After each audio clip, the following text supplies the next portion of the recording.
has the mayoral job changed in perspective from looking at what was at that, at the time when you started on council? You could say a smaller city or a small town up into what it is today. How has it changed from that time?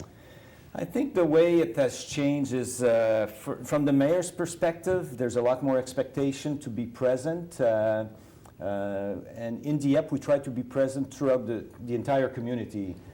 We get invitation from every organization, like most city halls, I'm sure, and we make an effort of making sure we're represented. If it's not me, it'll be my deputy mayor or any one of the 8 councillors that might attend a press conference, a social event, whether it's the Magma event or it's the university event. So we try to be present. So that's put a lot of more time pressure on council in general and the mayor, of course.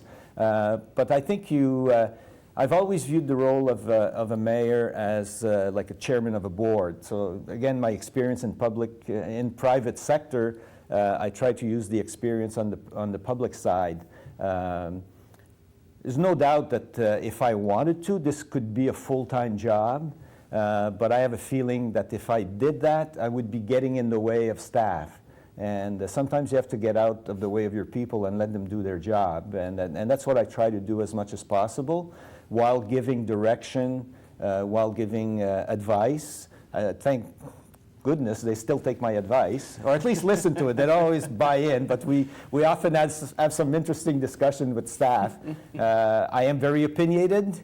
You know me. You've heard me before in the hockey setting. So but I enjoy it.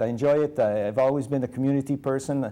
I started getting involved in my community back home in my home. I'm originally from Montreal. I was raised in a blue-collar neighborhood in Saint-Henri in the west end of Montreal, and started working in a rec center at 14, teaching others how to play basketball, do track and field, this type of thing. So I'm a community person. I like to be involved in my community. When I first ran for council, I used to say it was for my children, because my oldest daughter was 10 years old at that time.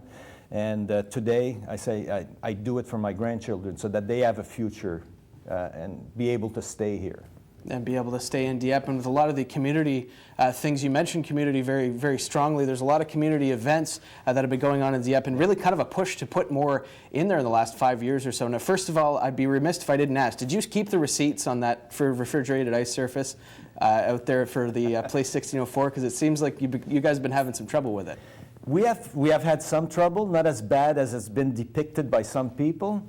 It's guaranteed for a year. And all the work that's been done has been covered by the warranty that's in place. We compare to other communities like Halifax that has a much larger oval, of course, as a legacy from the Canada Games. Rothsay and Truro are other communities. And so far this year, we have had as many or more operating days of good ice as the other communities. But we want to be transparent with everybody, and that's why we have been in the press with our problem. We don't want to hide the problem. We want them resolved. We want to keep people informed. So as it stands now, we have one more problem to resolve, but unfortunately something that we can't fix until summer. But generally, as it stands now, today the ice is in great shape and has been 24 hours after the last week when we announced we had a problem. 24 hours later, it was fixed. That's great. That's great to hear. Yvon Lapierre, Dieppe Mayor, excellent. Thanks a lot for joining us today, and certainly we look forward to hearing more from him and more from the Dieppe community coming up.